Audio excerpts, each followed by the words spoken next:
बड़े दुख की बात है कि जेठानंद जी के साथ स्कूल चलाने वाले, कॉलेज चलाने वाले लोग, व्यापारी लोग, ठेकेदार लोग वो जुड़ गए। बीडी कल्ला तो इससे 4 गुना और आगे हैं। क्यों व्यापारियों से साथ में उठना बैठना है? तो जनता बेवकूफ है। जनता क्यों टैक्स दे रही है? जन सुनवाई वो अपने कार्यालय में कर रहे हैं, लेकिन वार्डों में नहीं जा रहे हैं। जेठानंद जी कहते थे कि मैं बाइक पर ही वापस लोगों के बीच में घूमूंगा। मैं हाथ जोड़ करके इन नेताओं से निवेदन करता हूं, वरना आपके आरोप केवल हवा हवाई है। मैं ये दावे के साथ कह रहा हूं, ऐसा लोग कर रहे हैं, नहीं करना चाहिए। बीजेपी या कांग्रेस के दोनों पार्टी के लोग कर रहे हैं, और अच्छे लोग कर रहे हैं, जो संगठन में और सत्ता में काबिज है वो लोग कर रहे हैं। नहीं करना चाहिए उनको। क्यों व्यापारियों से साथ में उठना बैठना है? और ये जो भ्रष्टाचार युक्त बीकानेर चल रहा है अभी बीजेपी के 1.5 साल के कार्यकाल में, मैं सुन और क्या काम हुए बताइए ना आप। लेकिन जनता के लिए काम अगर कोई किया तो देवी सिंह जी ने किया। बिल्कुल मैं ये स्वीकार कर रहा हूँ, बीजेपी का नहीं है सवाल, यहाँ जेठानंद जी का है। महापौर के डायरेक्ट चुनाव होंगे तो जरूर दावेदारी करूंगा। अमित व्यास है, वो कुलदीप है, ये कुलदीप क्या नाम है उसका, यादव। मैं आपके चैनल के माध्यम से कहना चाहता हूं, जेठानंद जी मेरे घर पे बैठ करके मुझे कहते हैं। बीकानेर में लंबे समय तक राजनीतिक सफर तय करने वाले एक शख्स से आज आपको हम मिलवाएंगे। 36 साल तक बीकानेर की राजनीति को पुरोधा, जनता के हितों के काम करने के लिए सड़कों पर लड़े, फिर हो चाहे कोरोना काल हो। राहुल गांधी के एक टीम नजदीक में रहे, केवल राजस्थान में नहीं कई राज्यों में बढ़ चढ़कर काम भी किया। राष्ट्रीय महासचिव भी हैं रहे अपने टाइम पीरियड में। उसके बाद में 35 साल के सफर के बाद में विधायक का टिकट नहीं मिलता है और बीडी कल्ला के विरोध में उनको हराने के लिए खड़े हो जाते हैं। एक समय था जब बीडी कल्ला के पीछे झंडा लेकर चलते थे। कुछ समय बाद बीडी कल्ला के साथ कदम से कदम मिलाकर भी चले, विकास भी करवाए। वर्तमान विधायक जेठानंद व्यास को जिताने वाले एक ऐसे नेता जिनका नाम राजकुमार किराड़ू है। आपका बहुत बहुत स्वागत है खास राजस्थान के इस मंच पर। नमस्कार। लंबे समय तक आप कांग्रेस में रहे, 35 साल से ज्यादा समय। क्या वो टर्निंग पॉइंट रहा अपने निजी हितों को छोड़कर, जिस पार्टी को आपने सींचा, जिस पार्टी के लिए तन मन धन से आपने झारखंड, अलग अलग राज्यों में भी छोटी छोटी झोपड़ियों में जाकर भी पार्टी के लिए काम किया, बीजेपी में आना पड़ा? बिल्कुल मुझे इस बात का बहुत दुख है, लेकिन पार्टी की जो पॉलिसी थी, राजस्थान के नेताओं की जो पॉलिसी थी, उसके अंतर्गत मुझे ये सोचने पर मजबूर होना पड़ा कि अगर लगातार 45 साल तक किसी व्यक्ति को टिकट दिया जा रहा है एक विधानसभा से जी, ये पार्टी के लिए बहुत ही नुकसानदायक मामला था। और मैंने उच्च स्तर पर बहुत लंबे समय तक ये मांग रखी थी कि इनको कोई और दायित्व दिया जाए और मेरे जैसे समर्पित जो कार्यकर्ता हैं उनको मौका दिया जाए। पार्टी ने मेरी बात को अनसुनी की और मैं मेरी समझ के अनुसार एकदम स्वस्थ राजनीति करता हूँ। मेरे से पीठ के पीछे गलत काम नहीं हो सकता, इसलिए मैंने पार्टी से इस्तीफा दिया। मुझे दुख है कि मैं कांग्रेस पार्टी से इस्तीफा दिया, लेकिन मेरी आत्मा ये कहती है कि मौके पर मुझे जो मैंने निर्णय लिया वो सही था और मुझे उस बात का अब कोई भी अफसोस नहीं है। आपकी पीठ के पीछे बीडी कल्ला ने क्या क्या कुछ गलत काम किए? बहुत से करते हैं। बीडी कल्ला साहब ने अपने हित के लिए कांग्रेस पार्टी को बीकानेर जिले में 7 विधानसभा में बारंबार हराने का काम किया है। और ये आरोप उनके ऊपर एआईसीसी में मेरी मौजूदगी में जो यहाँ के चुनाव लड़े हुए, चाहे उपमाराम जी बिश्नोई हैं, चाहे तनवीर मालावत जी हैं, उन्होंने हाईकमान को इसकी शिकायत की, वहाँ मैं भी मौजूद था। आरोप लगाना राजकुमार जी अलग बात होती है, वास्तविकता में क्या गलत काम किया? बीकानेर में अच्छा विकास करवाया, लोग तो ऐसा कहते हैं बीडी कल्ला के बारे में। अब अगर मान लो लोग खुलकर कहिए, ये खास रास्ता नहीं, बल्कि खुलकर बात करते हैं हम लोग अगर विकास का मापदंड ये है कि यहाँ मान लो एक कल्ला जी के 43 साल में एक फ्लाईओवर बन गया और कल्ला जी कहते हैं मैंने विकास कराया, तो जनता बेवकूफ़ है। जनता क्यों टैक्स दे रही है? ये सरकार का काम है। इसको अगर कल्ला जी कहते हैं हमने यूनिवर्सिटी खुलाई, तो क्या यूनिवर्सिटी खाली बीकानेर में खुली? पूरे देश में गांव गांव में शहर शहर में यूनिवर्सिटियां खुली है, बीकानेर में भी खुली है। एक्स्ट्रा क्या काम दिया? युवाओं को रोजगार देने का कोई काम किया बीकानेर में? आज तक मैं बड़े दुख के साथ आपके चैनल के माध्यम से बीकानेर के लोगों को कहना चाहता हूं कि रेल फाटक की समस्या राजनीतिक फुटबॉल बना करके इसका काम किया जा रहा है। मैं ये कह रहा हूं कि बीकानेर में जहां 1 लाख लोग रोज प्रभावित हो रहे हैं, उसका निस्तारण किस तरीके से किया जाए, जन सर्वेक्षण क्यों नहीं किया जा रहा है? अभी तक समाधान क्या निकला? नहीं निकल रहा है। उसका कारण यही है क्योंकि जब कांग्रेस की सरकार आती है वो अपने हित के बात करती है, बीजेपी की सरकार आती है वो अपने हित की। अब आप बीजेपी में हैं, भूल न जाना। मैं निवेदन कर रहा हूं, मैं ना कांग्रेस की बात करता हूं ना बीजेपी की बात करता हूं। मैं कहता हूं जनता इससे परेशान हो रही है। जनता से आम राय क्यों नहीं सहमति बनाई जा रही है इस बात के लिए कि बाईपास बनाना चाहिए, एलिवेटेड रोड बनना चाहिए, अंडरपास बनाना चाहिए, क्या बनाना चाहिए? उनसे जन सर्वेक्षण करा करके बनाया जाए। रेलवे अलग कहता है, जेठानंद जी अलग कहते हैं, अर्जुन राम जी अलग कहते हैं ये बनना चाहिए, अंडरग्राउंड बनना चाहिए, एस्केलेटर बनने के सीढ़ियां टाइप में सिस्टम बन जाए। हकीकत में क्या जनता को इस चीजों की राहत कब मिलेगी? मैं तो ये कहता हूं, और मैंने जेठानंद जी को चुनाव के समय ये कहा था कि अगर बीकानेर में रेल फाटक की समस्या का निस्तारण अगर आपको करना है तो बीकानेर में जन सर्वेक्षण कराएं, लोगों की राय लें, और ना किसी नेता की राय लें, ना व्यापारियों की राय लें, ना किसी ब्यूरोक्रेट की राय लें। राय जनता से लें।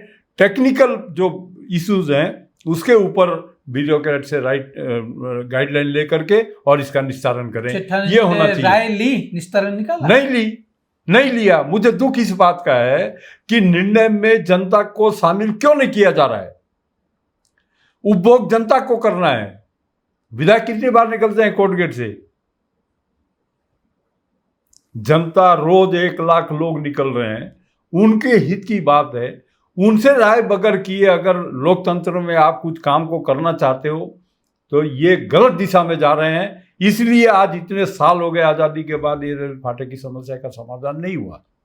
1.5 साल का लगभग कार्यकाल पूरा हो चुका है बीजेपी को। जेठानंद जी के कार्यकाल से कितना संतुष्ट है यहाँ पर विकास कार्यों से? और जेठानंद जी के कार्यकाल को 10 में से कितने नंबर देता है राजकुमार किराड़ू, वो किराड़ू जिसने चुनाव जितवाया? मैं अंक की गणित में जाना नहीं चाहता, लेकिन मैं कुछ बातें जरूर आपके चैनल के माध्यम से कहना चाहूँगा। जेठानंद जी ने इलेक्शन के समय मंच पर खड़े होकर के ये कहा था कि मैं आपके वार्ड में 2 महीने में एक बार आऊँगा। वो चीज़ नहीं हो पा रही है। ये बड़े आरोप लगा रहे हैं। बड़े आरोप, जो सत्य है वो कह रहा हूँ। ये आरोप नहीं है, ये सत्यता है। और उनको जाना चाहिए, वो नहीं जा रहे हैं। और उन्होंने एक कमिटमेंट ये किया था कि बीकानेर में जुआ, सट्टा, नशा बंद होगा। प्रशासन प्रयास कर रहा है, लेकिन ऐसा कोई प्रयास नहीं दिख रहा है जो इस प्रयास को हम ये कह सकें कि ये सघन रूप से चलाया जा रहा है। ऐसा कुछ नहीं हो रहा है। ये मैं आरोप जेठानंद जी की कार्यप्रणाली पे, उनकी नीयत पे, कोई मतलब नीयत खराब है ऐसा नहीं कह रहा हूँ। ये हो नहीं रहा है, ये होना चाहिए। ऐसा नहीं लगता कि आप जेठानंद जी का थोड़ा विरोध तो करना चाह रहे हैं लेकिन खुलकर नहीं कर पा रहे हैं? मैं ये द्वंद्व की स्थिति। मैं ये कह रहा हूं कि हमने चुनाव में जो वादे किए थे उस वादे को पूरा करना चाहिए। उस मंच पे खड़े होकर के मैंने भी लोगों से कुछ कमिटमेंट किया था, वो भी पूरा नहीं हो रहा है। इस बात का भी मुझे दुख है। आप अगर आज्ञा दें तो मैं उदाहरण के साथ वो बात आपके सामने रखना चाहता हूँ। खुला मंच है। जेठानंद जी ने ये कहा था कि मैं हर 2 महीने में वार्ड में आऊंगा। जन सुनवाई वो अपने कार्यालय में कर रहे हैं, लेकिन वार्डों में नहीं जा रहे हैं। उनको जाना चाहिए। जब हमने कहा है तो करना चाहिए। और ये लोकतंत्र है, लोगों के बीच में जा करके लोगों की समस्या को सुने। जरूरत लोगों को है तो जरूरत हमें भी है, हमें जनता के बीच में जाना चाहिए। एक मुद्दा ये। दूसरा मुद्दा, हमने एक बहुत बड़ा जेठानंद जी के मंच पर चुनाव के समय हमने लोगों से ये वादा किया था कि बीकानेर में जो स्लम एरिया हैं, जहां पर आज तक सड़क, नाली और सिविल लाइन का निर्माण नहीं हुआ है, सर्वप्रथम चाहे यूआईटी हो, चाहे पीडब्ल्यूडी हो, चाहे नगर निगम हो, वहां जो भी पैसे आएंगे सबसे पहले उन लोगों के लिए ये काम किया जाएगा। ये भी काम नहीं हो पा रहा है। ये भी मुझे बड़े दुख के साथ आपके चैनल के माध्यम से जेठानंद जी से मैं निवेदन करना चाहूँगा कि ये जो हमारे 1.5 लाख से ज़्यादा वोटर हैं जो स्लम एरिया में रह रहे हैं, जैसे हमने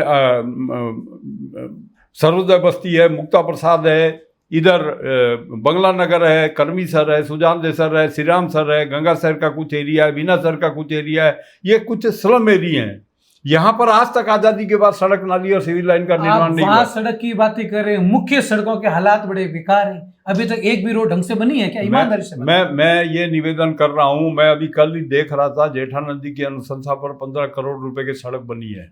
मैं कह रहा हूँ रिपेयर का काम बंद किया जाए। बारिश आने वाली है, गंदे नाले अभी तक पूरे नहीं हुए हैं, पूरे भर के तैयार नहीं हो चुके हैं, वो जाम में फंस जाएगी पूरा शहर। प्रॉपर पानी की निकासी की व्यवस्था नहीं है। ये वादे केवल कागजों में करते हैं, धरातल पे तो नहीं दिखता। कम से कम 1.5 साल का कार्यकाल और 2 बजट बहुत बड़ी बात होती है किरण जी। काम ऐसे चल रहा है। अब जैसे बीकानेर की बड़ी समस्या है, जो बड़ी आबादी प्रभावित हो रही है, बीकानेर पश्चिम की कोठारी हॉस्पिटल के पुगल रोड से लेकर के जो अपने रेलवे क्रॉसिंग एमएस कॉलेज वाला रेलवे क्रॉसिंग है, वहाँ तक नाले का निर्माण का काम है। 3 करोड़ रुपए का यूआईटी की तरफ से टेंडर हो चुका है। इससे बहुत बड़ी राहत बीकानेर के करीब करीब 1 लाख लोगों को पड़ेगी। इस तरीके से काम हो रहे हैं, मैं ये नहीं कह रहा हूँ, लेकिन ये रूटीन के काम है, नाली बनाना, सड़क बनाना। लेकिन वो भी इतने लेट, वो अब लेट व्यवस्था में हो रही है। पहले चुनाव हुए। एक बात बताना ईमानदारी से, जेठानंद जी कहते थे कि मैं बाइक पर ही वापस लोगों के बीच में घूमूंगा। 1.5 साल का ज्यादा से कार्यकाल हो चुका है, आपने वापस ईमानदारी से कभी जेठानंद जी को बाइक पे घूमते हुए देखा या लोगों से सुना? सच सच क्या? मैं उससे बड़ी बात आपके सामने कह रहा हूं। मैं ये कह रहा हूं, उन्होंने कमिटमेंट किया था मैं 2 महीने में वार्ड में जाऊंगा, वो नहीं जा रहे हैं।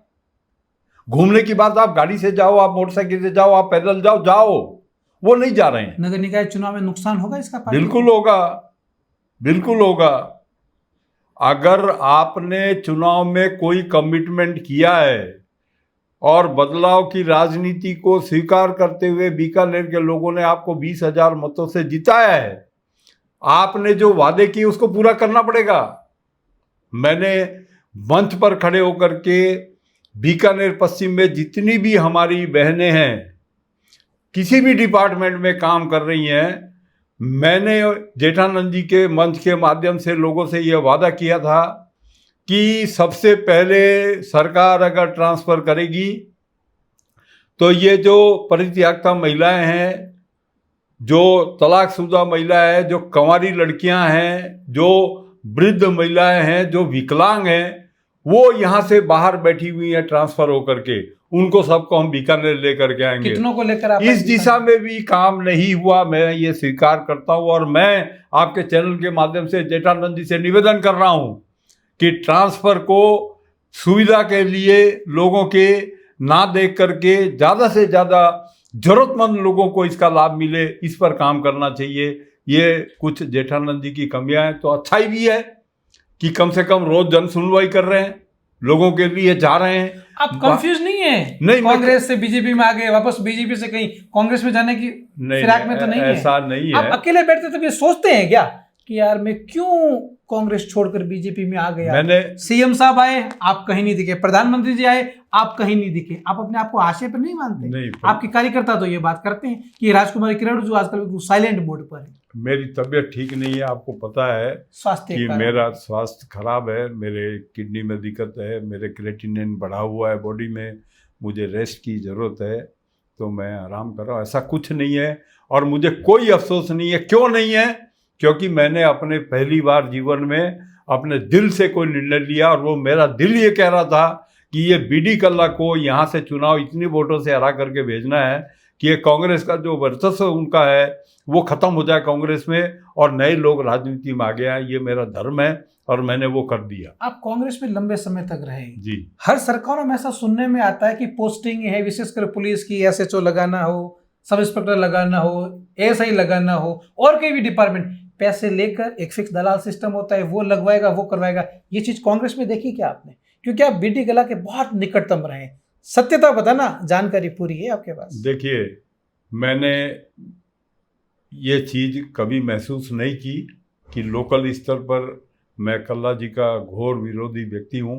और मेरी पहचान भी राजनीति में कल्ला जी के विरोधी के रूप में है, लेकिन मैं ये कह सकता हूँ कि मैंने कभी ये बात ऑथेंटिकली कहीं नहीं सुनी कि उन्होंने कोई पैसे लेकर के किसी का ट्रांसफ़र किया या पैसे लेकर के बीकानेर के लोगों का, बाहर का मुझे पता नहीं। बीकानेर का मैं ये कह सकता हूँ, और ये कि ये बात मैं जेठानंद जी के लिए कह सकता हूँ कि उन्होंने पैसे लेकर के कोई पोस्टिंग या कोई ट्रांसफ़र नहीं किए। मैं ये नज़दीक से देख रहा हूँ और मैं ये कह सकता हूँ। बीकानेर में बीडी कल्ला खुद ही काम करते थे, उनके निकटतम लोग करते थे? चर्चाएं कई तरफ की बीकानेर में लगातार चलती, कितनी सत्यता है? वो बीता हुआ कल है सर, अब उसके बारे में क्या कहीं बात बीते करें? हुए कल में कल वापस नहीं जाना पड़ जाए अब कांग्रेस जाना में? पड़ेगा फिर तो कुछ और कहें? मैं ये कह रहा हूँ, मुझे बीडी कल्ला का फॉलोअर बनने से पहले मैं एक इंसान हूँ और मैं बीकानेर पश्चिम विधानसभा की सेवा करना चाहता हूँ, वो मैं करूँगा। वो क्या करते हैं अब वो जाने, वो बीता हुआ कल है। अगले विधानसभा चुनाव में कांग्रेस या बीजेपी की तरफ से जिससे भी टिकट मिले चुनाव लड़ेंगे विधायक का? अगर मैं राजनीतिक कार्यकर्ता हूँ, मुझे अगर ऐसा सौभाग्य प्राप्त होगा, मैं उसको दिल से स्वीकार करूँगा और मेरी पूरी ताकत के साथ उस दिशा में लगूंगा, ये मैं कह रहा हूँ। बीकानेर का पीबीएम अस्पताल संभाग का सबसे बड़ा अस्पताल, क्या वास्तविकता में जो आम व्यक्ति वहां जा रहा है उसको न्याय मिल पा रहा है, उसके काम हो पा रहे हैं, उसको उपचार मिल रहा है, या फिर जैसी चर्चाएं चल रही है कि सब कुछ ठेकेदारी लेने में मस्त है, दवाएं लेने में मस्त है, अपना ठेका लो, अपने कार्यकर्ताओं को ठेका दिलाओ, जनता जाए भाड़ में? इन बातों में कितनी सत्यता? मैं अपील करना चाहूँगा बीकानेर के तमाम स्तर के जो बड़े नेता हैं, कार्यकर्ता हैं, अगर उनके दिल में दिमाग में थोड़ी भी संवेदनाएं हैं तो पीबीएम हॉस्पिटल से लाभ लेने का दिमाग में जो उनकी बातें हैं उनको वो बंद कर दें। मैं हाथ जोड़ करके इन नेताओं से निवेदन करता हूं कि बीकानेर पीबीएम हॉस्पिटल से अगर रोजगार प्राप्त करना वो लोग चाह रहे हैं, ऐसा ना करें। यह बीकानेर के आम नागरिक के साथ धोखा है। इसका मतलब ये बात सच है? सच और झूठ का फैसला मैं नहीं कर सकता, लेकिन सुना तो होगा ना, 4-5 लोगों की आपके पास एक बेहतरीन टीम है, बिल्कुल से सुनते तो बिल्कुल सुना है, बिल्कुल सुना है, और मैं चैनल के माध्यम से ये कह सकता हूं।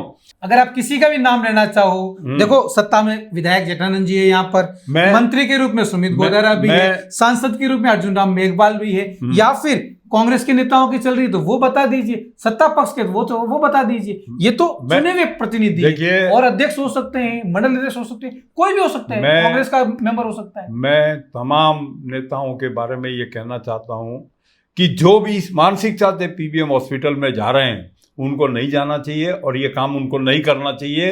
अगर पीबीएम हॉस्पिटल से वो रोजगार प्राप्त करना चाहते हैं, जहाँ सैकड़ों हजारों लोगों के इलाज चल रहा है, वहाँ से लाभ उनको नहीं लेना चाहिए। ले रहे हैं ये भी तय है, ये मैं नहीं कह रहा कि नहीं ले रहे। कौन ले रहा है? अब नाम किसी का लेना आपको पता है, उस व्यक्ति का नाम बता दो जो ठेकेदारी कर रहा है, कम से बहुत सारे लोग पता चल जाएगा किस किस आदमी के कर रहे हैं, नाम बहुत सारे लोग आप खुलकर कहने वाले व्यक्ति हैं। मैं हूं। अब आप दबे सर में क्यों बोल रहे हैं? नहीं, आपकी सरकार इसके लिए नहीं, जनहित के मुद्दों पर मैं कह रहा हूं, राजकुमार किराड़ू खुलकर बोलने वाला मैं दबे स्वर में कह रहा है। नहीं कह रहा हूं मैं, नाम बताइए, नाम उससे क्लियर हो जाएगा, वरना आपके आरोप केवल हवा हवाई है। नहीं, व्यक्तिगत किसी का नाम लेना उचित नहीं है, लेकिन मैं ये दावे के साथ कह रहा हूं ऐसा लोग कर रहे हैं, नहीं करना चाहिए। बीजेपी या कांग्रेस के दोनों पार्टी के लोग कर रहे हैं, और अच्छे लोग कर रहे हैं, जो संगठन में और सत्ता में काबिज है वो लोग कर रहे हैं, नहीं करना चाहिए उनको। संगठन और सत्ता में हाँ काबिज है वो लोग को कर रहे हैं, नहीं करना चाहिए उनको, कोई भी हो भले। और ये मैं निवेदन करना चाहता हूं आपके चैनल के माध्यम से कि उन लोगों को तुरंत प्रभाव से ये काम बंद कर लेना चाहिए और कोई काम करें। अगर ये काम बंद नहीं करते तो आप कोई बड़ा विरोध करेंगे? मैं मेरे जनता के लिए सड़कों पर आएगा? बिल्कुल आएगा। समय रहते अगर परमात्मा ने मुझे मौका दिया, मेरी तबीयत स्वस्थ रही, तो इस लड़ाई को बढ़िया तरीके से लड़ा जाएगा। और ये जो भ्रष्टाचार युक्त बीकानेर चल रहा है अभी, इसको बंद किया जाएगा, ये मैं दावे के साथ आपके चैनल के माध्यम से कहना चाहता हूँ। बीकानेर का सबसे विकास महापुरुष कौन है आज के दिनांक में, आप मानते हैं, जिसने विकास करवाया हो पहले के समय में या वर्तमान में ऐसा व्यक्ति? देखिए, बीकानेर में गंगा सिंह जी ने जो विकास कराया वो, और उसके अलावा विकास मुझे तो यहाँ कोई दिख नहीं रहा है, चाहे कांग्रेस की पार्टी सरकार रही हो चाहे बीजेपी की रही। बीजेपी के 1.5 साल के कार्यकाल में मैं सुन नहीं मानूं। और क्या काम हुए बताइए ना आप, क्या ऐसा काम हुआ जो अपन ये कह सकते हैं कि इन्होंने बढ़िया काम किया? रूटीन। अब ये सड़कों को अगर ये डेवलपमेंट का वो मानते भी हैं, कहाँ हुई 1.5 साल में? अगर सड़क विज्ञापनों में हुई है, कागजों में हुई है। सड़क अगर बनाना ये अगर विकास समझ रहे हैं तो ये मेरी नज़र में उचित नहीं है। विकास, रोजगार युवाओं को नहीं मिल पा रहा है, नशा मुक्त बीकानेर नहीं हो पा रहा है, जुआ सट्टा नशे, इतना जुआ और सट्टा में भी कोई राजनेता मिला हुआ है? बिना राजनीतिक संरक्षण के राजकुमार किरण, ये चीज आज के समय में संभव भी तो नहीं है ना? क्या लगता है, इसके लिए भी खुलकर नहीं बोलेंगे? नहीं, क्यों नहीं बोलेंगे। नशा, मैं जहाँ तक मेरी जानकारी का है, सट्टे और नशे में बीकानेर का राजनेता उलझा हुआ नहीं है, लेकिन कुछ लोग हैं जो ये काम को कर रहे हैं। और किसी राजनेता का संरक्षण हो सकता है, मैं सीधा आरोप नहीं लगा रहा। प्रशासन इसके ऊपर और ज्यादा गंभीरता से विचार करे, ऐसा मेरा विचार है। इस पर काम, हर 10 दुकान छोड़कर आजकल चिट्टा मिल रहा है, क्या बात कर रहे हो आप? एमडी मिल रही है। बिल्कुल, मैं ये स्वीकार कर रहा हूँ, लेकिन कार्रवाई भी चल रही है, कार्रवाई हो रही है। खानापूर्ति या वास्तविकता में जो कार्रवाई होनी चाहिए राजकुमार की, वो हो रही है? वास्तविकता में अगर होती तो अभी नशा खत्म हो जाता बीकानेर में। सरकार का फेलोशिप माने, प्रयास है, आधा अधूरा प्रयास है, वो चल रहा है, पूरा करना चाहिए, सरकार को लगना चाहिए इसमें।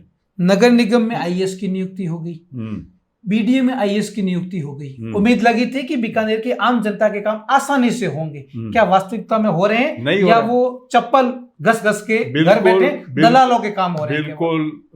बिल्कुल। नगर निगम में आज भी सैकड़ों की तादाद में फाइलें परमिशन के लिए खड़ी पड़ी है, कोई परमिशन नहीं दी जा रही है, वहीं का वहीं काम पड़ा हुआ है। जो पट्टे बनने थे, लोग आज भी घूम रहे, कोई पट्टे का काम नहीं हो रहा है। सेम पोजीशन यूआईटी में है, कोई डेवलपमेंट का काम है नहीं।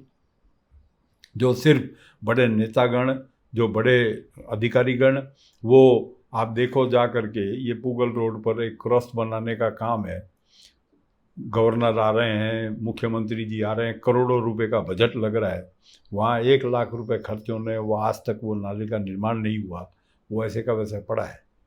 इनको पब्लिक से कोई मतलब नहीं है, ये सिर्फ दिखावे पे जा रहे हैं। बीकानेर में राजनीतिक शून्यता माने? बिल्कुल राजनीतिक शून्यता है, बिल्कुल राजनीतिक शून्यता है। अफसरशाही इतनी हावी है कि वो जैसा चाह रहे हैं। अब ये बीडीए का मामला है, जगह आवंटन वाला, जगह आवंटन के लिए मुख्यमंत्री जी ने नगर विधायक के अनुशंसा पर 4 जगह चिन्हित करके बीडीए को दिया कि आप इनमें से एक जगह देखो।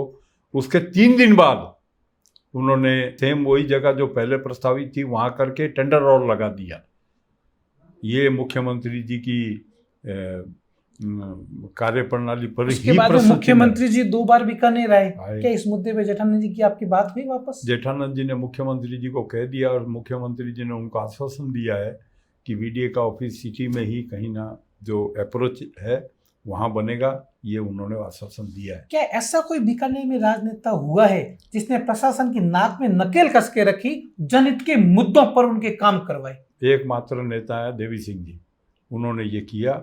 बाकी मुझे तो कोई दिखा नहीं जो जनता के लिए, अपने काम के लिए तो नकेल कसने वाले बहुत नेता बीकानेर में हुए हैं, कांग्रेस में, बीजेपी में, लेकिन जनता के लिए काम अगर कोई किया तो देवी सिंह जी ने किया। अपने खुद के काम के लिए नकेल कसने वाले नेताओं के नाम भी बता दीजिए ना, जब बात आई है नाम तो अभी आपने नाम बताया देवी सिंह भाटी का, बड़ी बेबाकी से कि जनहित के मुद्दों के लिए सड़कों पर प्रशासन के नाक में नकेल कसी और उनके काम करवाए। बिल्कुल, उनके भी नाम ले लीजिए फिर, नाम जिन्होंने निजी हित लिया है। बहुत सारे लोग हैं, आपको दिख रहा है जो 3 कांग्रेस में 3 बीजेपी में, बता दीजिए।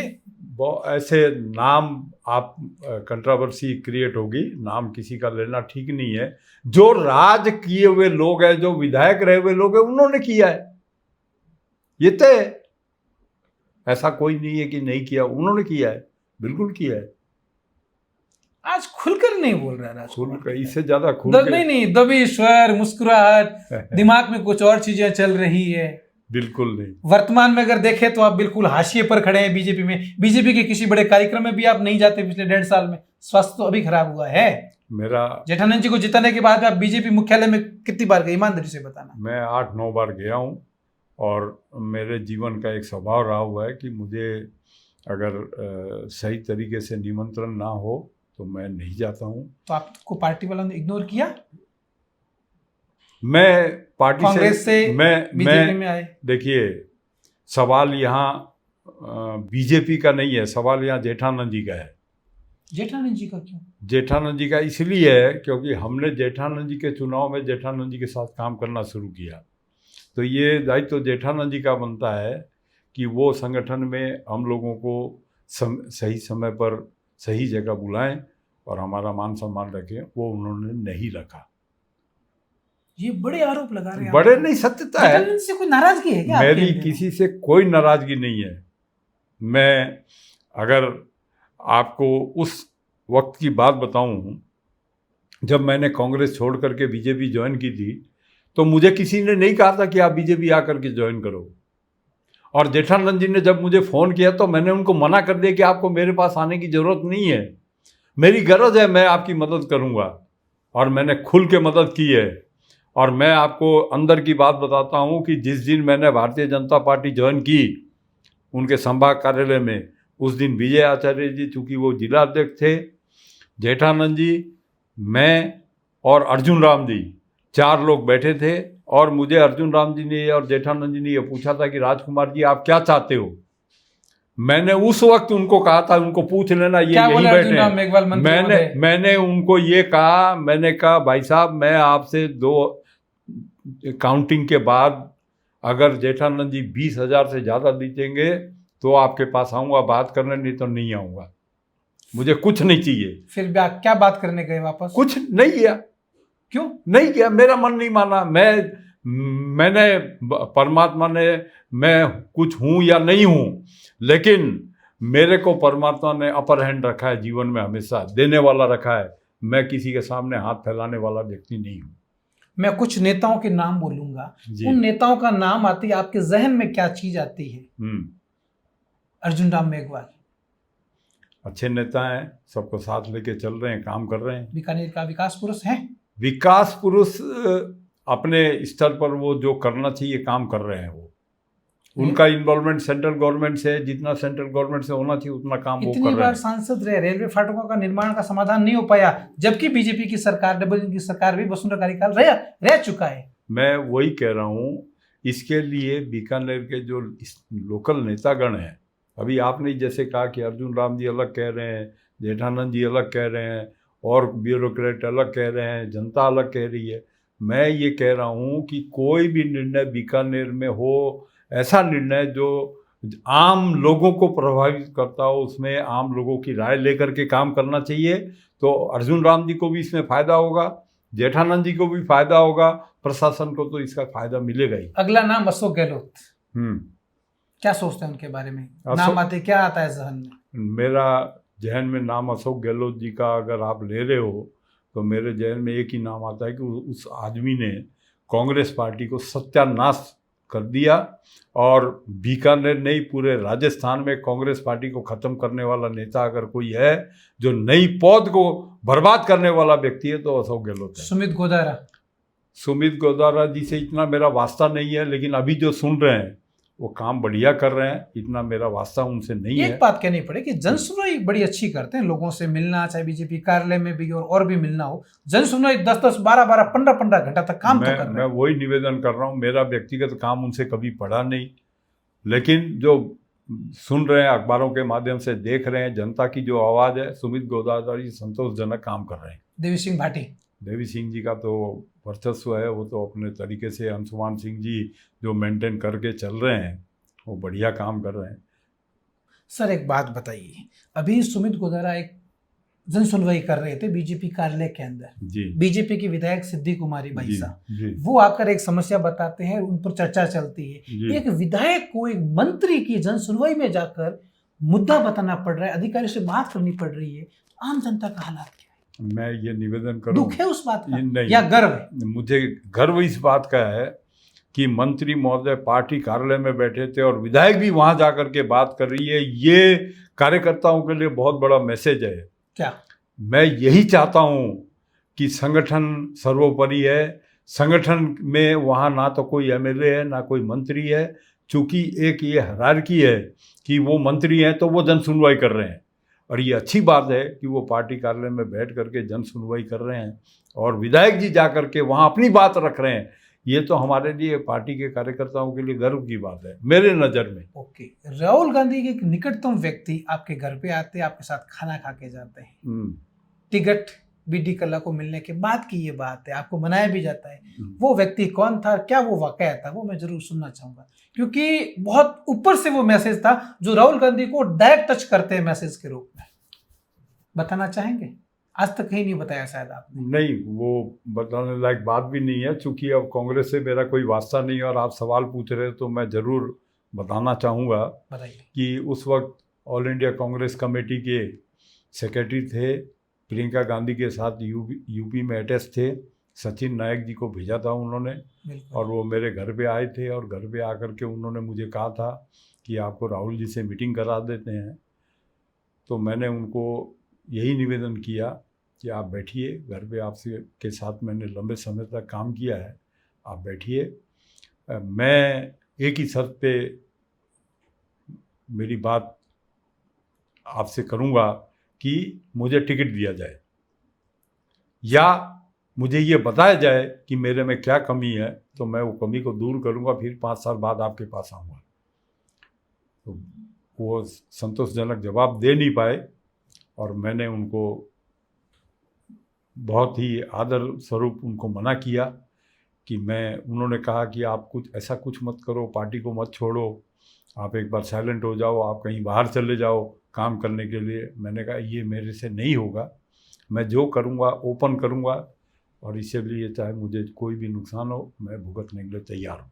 नगर पालिकाओं के चुनाव 6-7 महीने में होने वाले, क्या आप पार्षद का चुनाव लड़ेंगे, महापौर की दावेदारी करेंगे? नहीं, बिल्कुल नहीं करूँगा। अगर महापौर के डायरेक्ट चुनाव होंगे तो ज़रूर दावेदारी करूँगा। मैं पार्षद से अगर मेयर चुना जाएगा वो प्रक्रिया में मैं शामिल नहीं होऊंगा।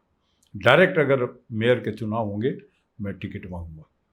आप नरेंद्र मोदी की रैलियों में क्यों नहीं दिखे? जटानंद जी का फोन आया, सीएम साहब आए हुए आपको मिलवाते हैं, स्वास्थ्य तब तो ठीक था आपका, बड़े बड़े पहले होर्डिंग भी आपके लगते थे जब कोई नेता आता था, लेकिन अब आपकी होर्डिंग भी नहीं लगते। मेरी वास्तव में बीजेपी से कहीं मोह भंग तो नहीं हो गया? बिल्कुल नहीं, मेरा किसी से मोह भंग नहीं है।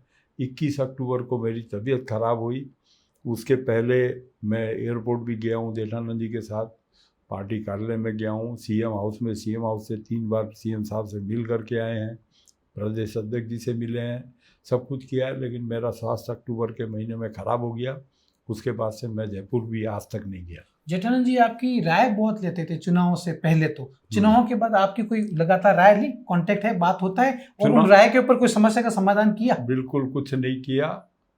मैं बड़े दुख के साथ आपके चैनल के माध्यम से कहना चाहता हूँ, मुझे दुख इस बात का ज़रूर है कि जब पार्टी के सक्रिय सदस्य बन रहे थे तब भी जेठानंद जी ने मुझे सक्रिय सदस्य बनाने के लिए कोई मेरे से बात नहीं की, कुछ नहीं की। मुझे बड़ा दुख है इस बात का कि मैं जेठानंद जी के भरोसे पार्टी छोड़ करके आया था, और इस बात का ज़रूर मुझे दुख है। उसके बाद मैंने समय समय पर उनसे कुछ बातें शेयर की, वो ज़रूर मैं जाता था तो आइए राजकुमार जी बैठिए, आइए राजकुमार, लेकिन उन्होंने कभी राजनीतिक राय सलाह मुझसे कभी नहीं की। अभी भी जब मंडल की कार्यकारिणी बनी जी, तो मैंने कुछ लोगों के नाम दिए थे, उन्होंने एक को भी मंडल की कार्यकारिणी में नहीं लिया। इस बात का मुझे ज़रूर दुख है कि मेरे जैसा व्यक्ति जो इतने संघर्ष करके उनके साथ में चुनाव में लड़ा, मेरा रिकॉर्ड है, मैं 35 साल से करीब सार्वजनिक जीवन जी रहा हूँ, मैंने कभी आज तक राजनीतिक लाभ आर्थिक रूप से नहीं लिया, सरकारी लाभ नहीं लिया, मैंने कोई ऐसा काम नहीं किया कि मेरे ऊपर कोई आरोप लगा सके। मेरा काम लोगों की सेवा करना है, उसमें भी जेठानंद जी ने मेरी अनदेखी की। यह मैं आपके चैनल के अनदेखी की? बिल्कुल। कैसे? बहुत, ये अगर मुझे सक्रिय सदस्य पार्टी में बनाने में उनका कोई योगदान नहीं है, मेरे लोगों को ये भी तो हो सकता है ना कि आप तो 1.5 साल हुआ है बीजेपी में आए, जो 25-20 साल जो काम कर रहे थे उनको ले लिया होगा। सरकार की पॉलिसी थी कि 2023 में जिन लोगों ने ज्वाइन किया है उनको 2024 में पार्टी का सक्रिय सदस्य बनाया जा सकता है, उन्होंने नहीं बनाया। एक चर्चा ये भी चलती है राजकुमार जी की जेठानंद जी के आसपास जो आज लोग हैं वो कांग्रेस विचारधारा के जो कल्ला साहब के साथ रहते थे, अधिकतर ठेकेदार या और कोई भी व्यक्ति हो, वो ज्यादा इन बातों में कुछ सत्यता बड़े है? दुख की बात है कि जेठानंद जी के साथ स्कूल चलाने वाले, कॉलेज चलाने वाले लोग, व्यापारी लोग, ठेकेदार लोग वो जुड़ गए, और हमारे जैसे जो राजनीतिक समझ के लोग हैं, जो कार्यकर्ता हैं, जो उनका पब्लिक के बीच में पकड़ है, वो दूर हो गए।